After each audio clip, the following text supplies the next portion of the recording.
All right. All right. Good afternoon. Everybody still a little bit awake and happy? Yeah? Oh. Come on, a little bit more noise, please.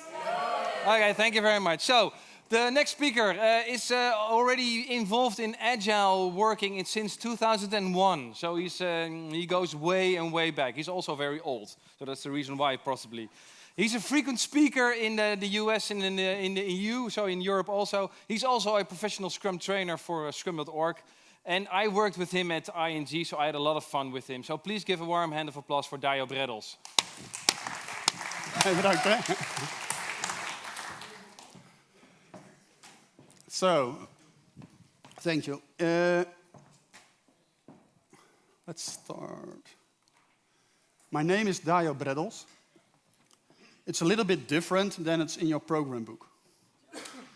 Because they make a mistake. So I'm used to that, because with a name like this, they call you all kind of names. So, and they explained what happened, and I'm fine with it. So, but this is my name. It's pronounced Dajo. Okay, I'm a professional Scrum trainer at Scrum.org. And I'm also an Agile coach, or Scrum Master. That's just how you call it. And I'm also a trainer in brain-based leadership and training. And this is what this part of the session is about. It's actually a part of the brain-based leadership. So, what's the problem? Do you ever have seen, maybe in your own projects, maybe you heard about it from other companies, which happened, that they have a retrospective, and they do what went well, what didn't went well, and what can we improve. And you've seen this probably. Who have seen this? Who know of people who have seen this? Okay. So that's most of you. And what you can see is that a lot of times, with this kind of retrospectives, the result is not as good as we want them to be. Sometimes there is no result at all. So they have a lot of improvements, but they don't do anything with it. Or sometimes the improvements themselves are mediocre at best. So what will they want to change? Who of you have experienced this with clients or in your own organization? Okay, we'll talk about it. Or maybe on the other part, you have a product backlog. Somebody makes a product backlog, the product owner with a team. But when you really look in detail in the product backlog, you see all different items all over the place.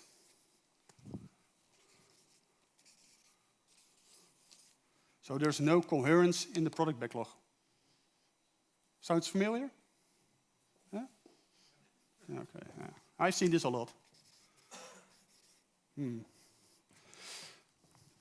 looks more purple here than actually on the screen.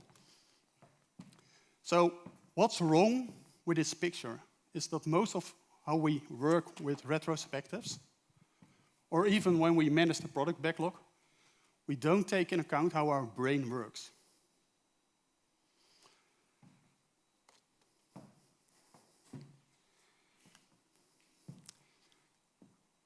Are you interested to know a little secret how you can solve this kind of problems? But that has to be our secret. Huh? Can we promise that? Okay. So I will give you a little technique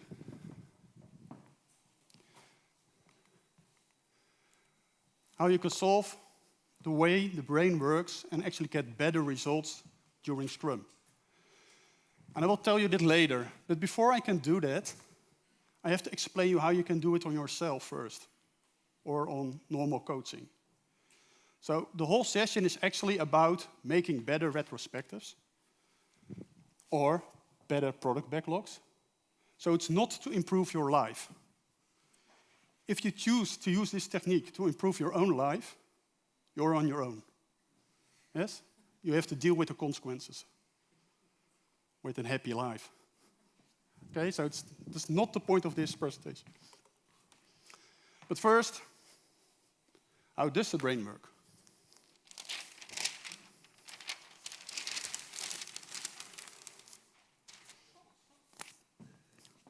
It's my part of the brain, top down.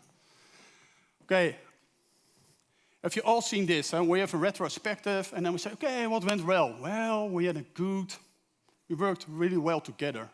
We had a nice communication, and the team spirit was good. Okay, what didn't went well? Well, this was not good.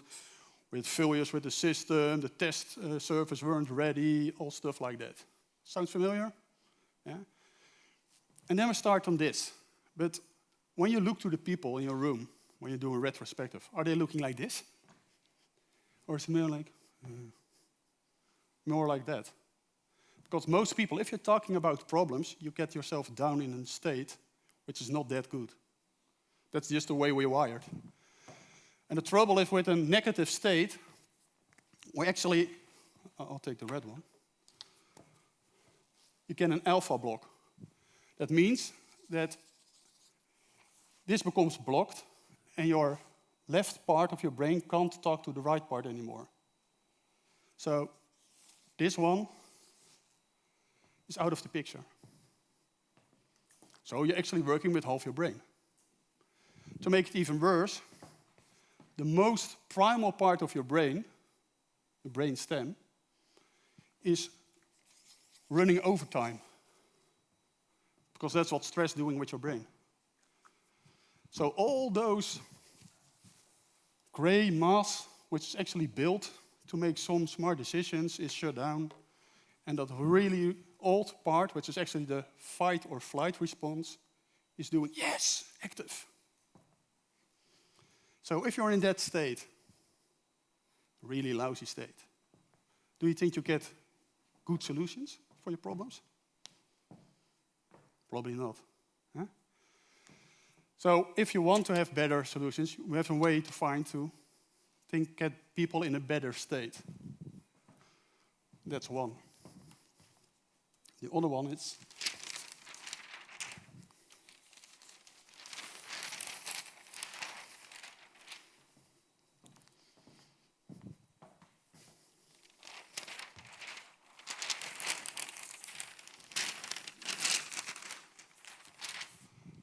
most problems are stated negatively. So we're just saying, okay, we want to have a solution for something we don't want.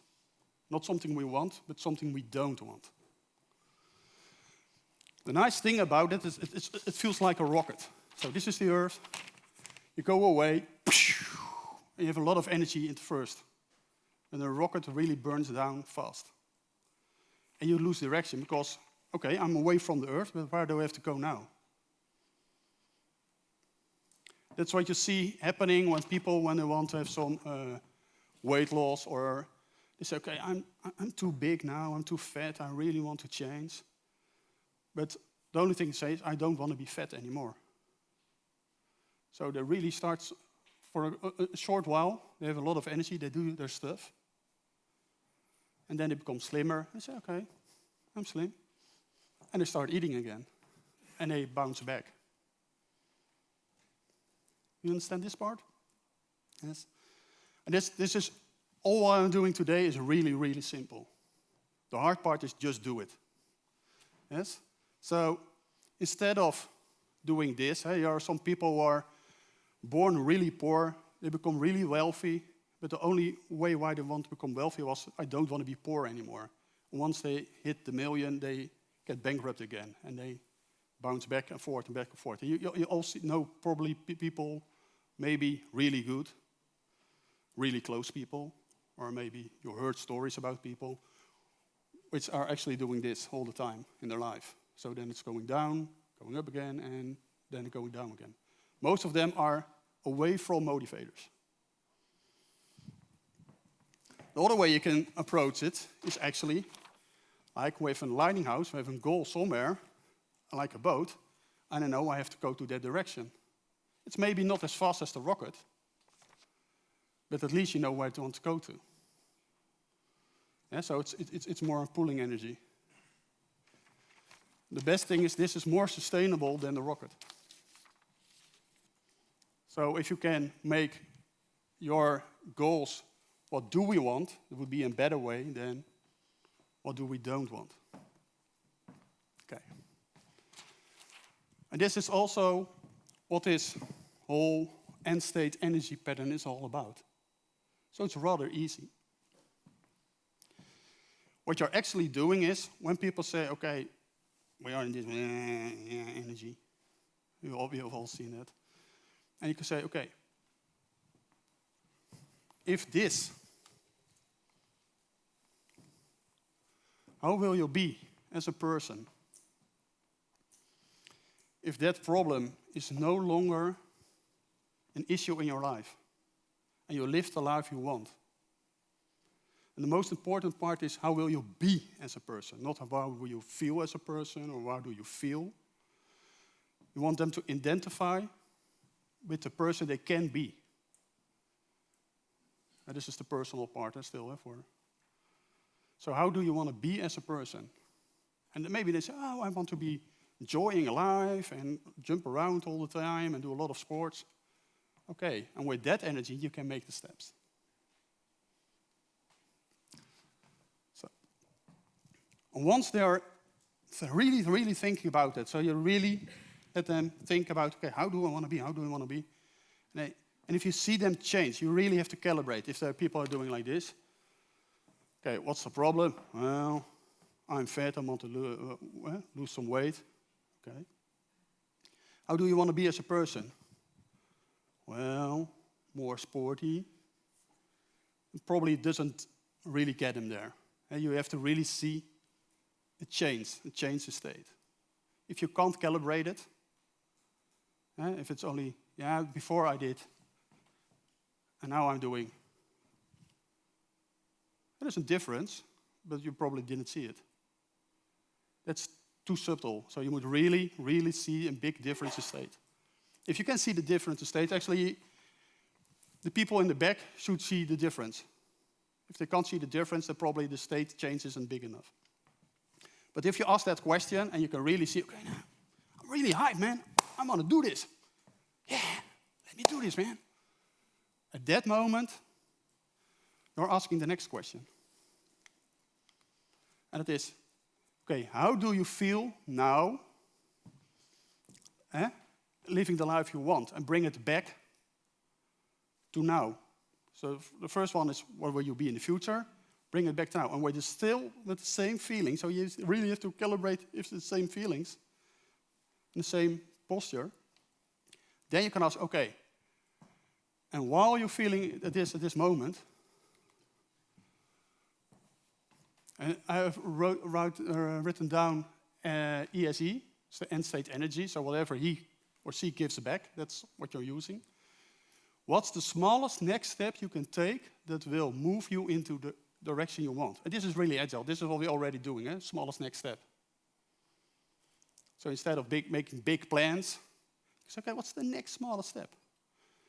So to give an example, for me it was, I want to go to Burning Man. I don't know if you know what it is. It's a big festival in the desert in Nevada for a week, and you have to bring everything you need, because you can't buy water there, you can't buy any food, so you have to really take everything. And you have to think about a lot. And I really got about this. And I think, okay, but if I'm really enjoying Burning Man at the end, everything is happening, I make the right decisions, I have done everything, how would I be? And I say, okay, I'm on this, man. I'm really enjoying this party, yeah. Then I go back, okay, what's the first thing I could do? Well, sign up for a ticket. And that's what I did. And luckily I could chosen, so I'm using this in this process, because if I don't do it, I could really overwhelmed by it, because I have to think about so much. But if I step in the energy from, okay, man, I'm really, really enjoying this. And then think, okay, what's the next thing I could do? Then it's easier. And then you get a lighthouse, because the energy is now the lighthouse. I want to go there. It's not moving away from this anymore.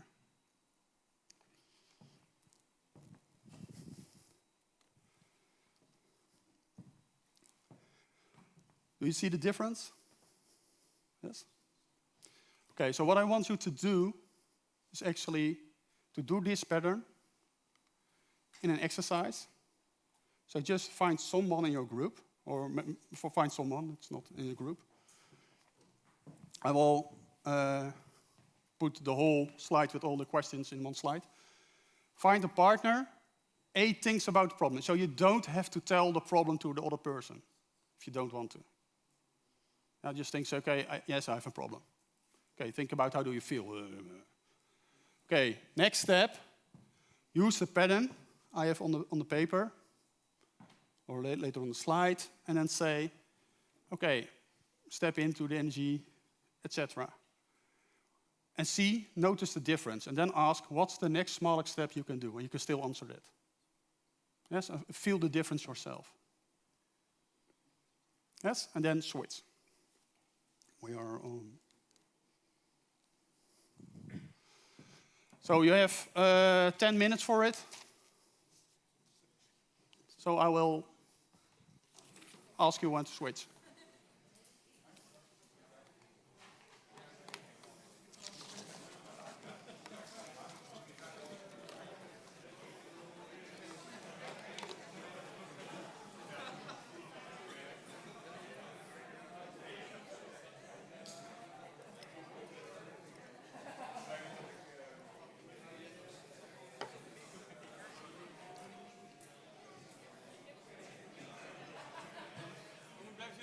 Yeah, you can still sit down, you can stand, whatever you want. Right? Yeah. Yeah. What gives you the best energy? And if you have questions, just wave.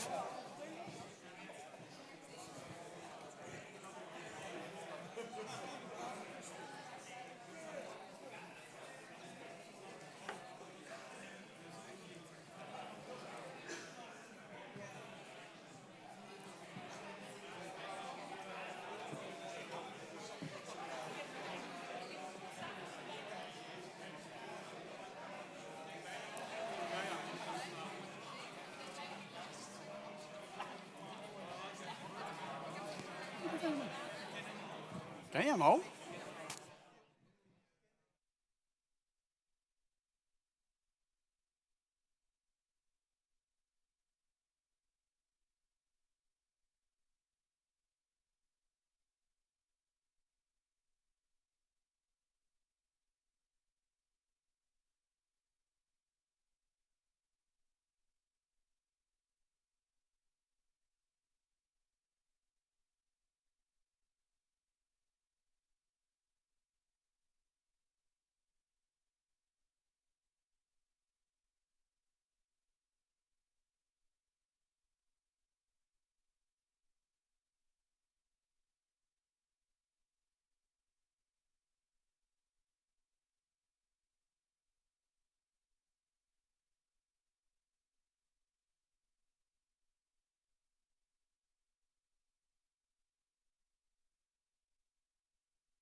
Okay.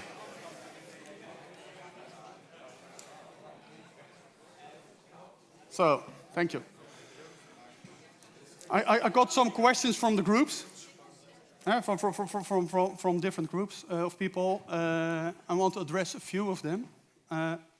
One is, what's the difference between the 1 and the 2? And where's actually, how do you feel now referring to?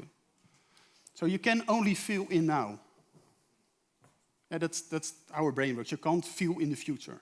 You can imagine you feel some stuff in the future, but you only feel it in the now. Yeah? So what we want to do is actually say, okay, let's say you have everything perfect in your life. How would you feel at that moment? Okay, and while you're feeling now, what's the next smallest step you can take? Because the only thing you're doing is actually tricking your brain from to a happy state. So you have more access to bigger parts of your brain. That's the whole trick, to build the lighthouse. And it's not any happy state. No, it's the happy state which actually fits the best with your, that's why I use a lighthouse, with your best way of living or what you really want in your life.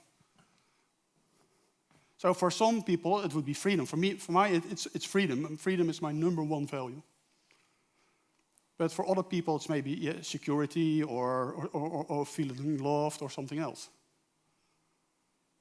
That doesn't matter. But it's your feeling. So if you're really living your life the way you want, what's the state and who are you at that moment? And take that to now. And then ask yourself the question, what's the smallest next step you can take? And how do you know what the smallest next step is? Because people who are using this pattern have the same problem as we in Agile. When is a user story or a task small enough? Do you know? What's the smallest next step? How do I define smallest? What's that? Fits into a sprint, yeah. So that's hard for life stuff. Huh? Physical action. Independent, yeah. It's partly that. So the best way to check it is if you take a chunk of something what you can do, this is a step, and you lose the energy with that step, it's probably too big. So what you want to do is make it small enough so you still can keep that energy for that step. So let's say something which overwhelmed me was my tax administration. And so instead of say, I have to do all my tax administration, and oh my God. But if I just say, okay, what's the smallest next step? I can still be in this energy, then it's easier. Yeah, and that's the same for if you're doing the teams. As long as they can maintain the energy, that's the smallest improvement they can make. If they lose the energy, they're probably never going to make the improvement anyway, because they're just going to procrastinate. So that's other questions? From your experience, how small should that step be for a user story? For a user story? Yeah, that really depends for user stories. Sorry. But you're talking about some flow of energy. Yeah. For person it must be different. But from your experience, you must also know for developers, is it a development of 2 weeks or is it a development of 1 day to keep them in this flow that you're talking about? Yeah, but that also, the standard consultancy answer, it depends. And it also depends of the group of people, because some people can have a longer span. In general, from what you've experienced? My experience would be always a maximum of a third of the sprint. But that's what I use personally. But it's to the team, not to me. But I will explain a little bit later when we come to the backlog. Because there's where the real thing is. Other is?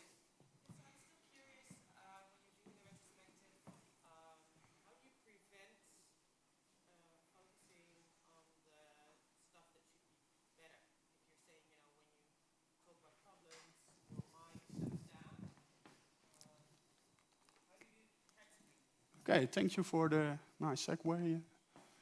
How to use end stage energy in groups. So the top one is the one I would use in more in retrospectives. And it's actually how will you be as a team knowing you are learning and successfully moving in the direction you want. So if you say to the team, okay, let's say we are the team we really want to be and we really are having great energy. How are we as a team? And then the nice thing of groups is you don't have to convince all of them. Because there's something like group rapport. So if you get a few people really enthusiastic, they take along the rest. Oh man, now we're really the top. And every time our CEO is pointing to us as the best team there is in this company. Stuff like that. And then they're getting hyped up each other. And then you say, okay, what would that team do to improve themselves? And then they don't think about the problems more. They think about, okay, how can we even become better? So not good, but great. Does that answer your question?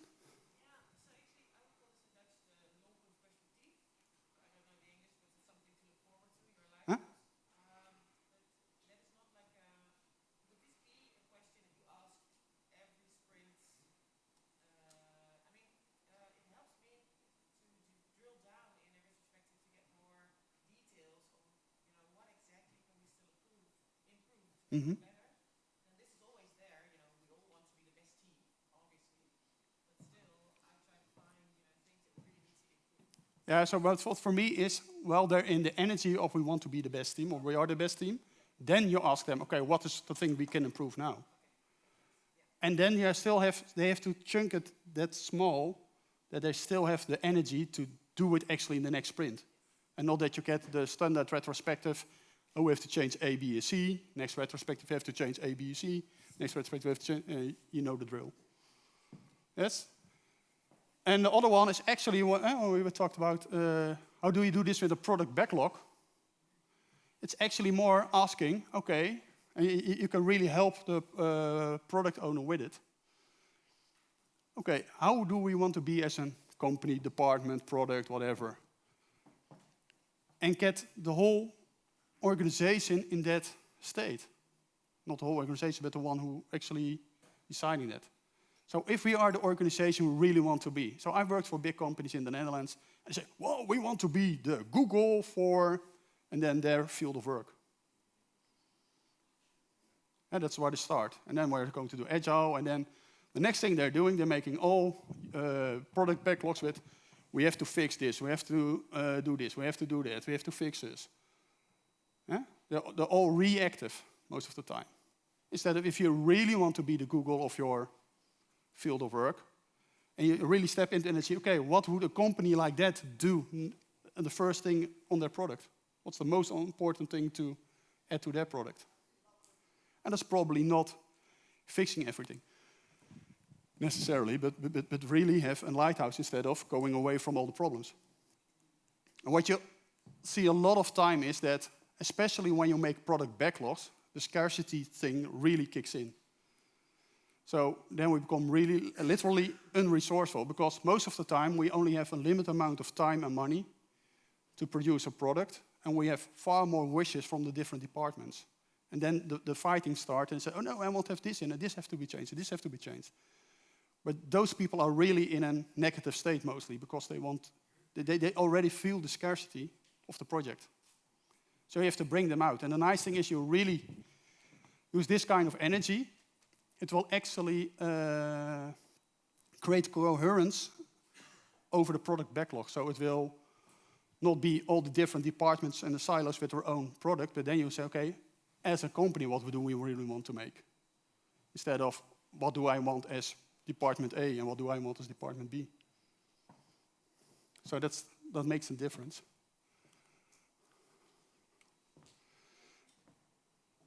Is there a question? Okay. So we have how many minutes? 7. So you can do this, but you can do it after a break. If you have questions, we still have 7 minutes.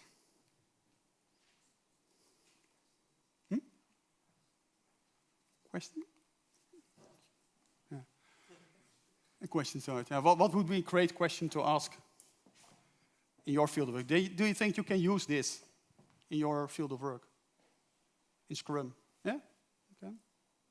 I can. I use it. But I have to say, knowing this doesn't give you results. And I'm the living proof of it. Yes? So it's not only knowing this, it's really doing this. Yeah? Because if just knowing this would really better my life, I would lose 10 kilos right away. But if your goal is to reach an end state, Yeah. then what are you going to do when you reach it? You never reach it. Each step further would be moving you away from that said end state. Each step further? Each step you take further Huh? would be moving you away from your happy place. Why? Because you've already reached the optimum space. Yeah, in that space, yeah. Yeah. And once you reach the lighthouse, then what? You never reach the lighthouse. There is another lighthouse. Yeah. If I never reach it, then why try? Yeah. So it's to give you direction. And as long as you're in your happy space and doing the task, you can still be in a good energy. You have a better life than when you're doing, oh, I have to do this, I have to do that. Yeah. You have to ignore that you know that you will never reach the lighthouse and be always in the hope that you will reach the lighthouse. To be honest, yeah, it's partly true. But who of you, when you started working, I did. I said, okay, I want to become a manager. So something like that. Or I want to become an architect. But while I was on the way to that point, I think I don't want to be a manager or an architect. I want to contribute something to the world, so sorry. But there is a difference. So what is now my ideal state will change in time. Because life changes, you get more information, the world changes. So this is actually, because that's why I like the next smaller step, because it's already agile. Still the cubits of our time? So my takeaway from this session, which is linked to what would be a great question to ask when I'm doing a retrospective with my team, I could ask more, where do you want to go with this improvement point that we've talked about with the plus-minus improvement? Okay, so but where do you want to go? And then ask them, so what's something that you can actually realistically achieve in the upcoming sprint, instead of already trying to make the lighthouse, but look at that small step. So that's what I would ask or facilitate during a retrospective after this session. For me, I get what you get, but don't try to get to a goal. Okay. Yeah? This is not goal-setting workshop, because if that would work, then everybody who went to Tony Robbins would achieve their goals. No, it's more a situation, right, where you want to be in the end. Yes, that is how do you want to be, how do you want to feel? And with that energy, you're making the steps. So there's never a real goal. The goal is not, it's So this is completely non-important. the where you want to be, the state of everyone having good energy. Yeah, so Okay. the lighthouse is not the goal, it's the energy which is the beacon. Oh, okay. So you want to go to the energy. I misunderstood that. No, it's okay. I can understand you misunderstood, yeah.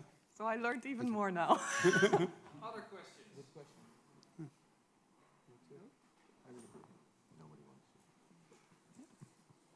Yeah. Okay, thank you. Thank you very much, Dajo. Thanks for being here. I also have, of course. And I don't drink. You do drink, right? No. How is this possible? Yeah. Okay. Hey, thank you very Thank much. you. And thank you very much for being here, for your time. We will start in 15 minutes with the last keynote of Rini. So please be here in 15 minutes, roughly.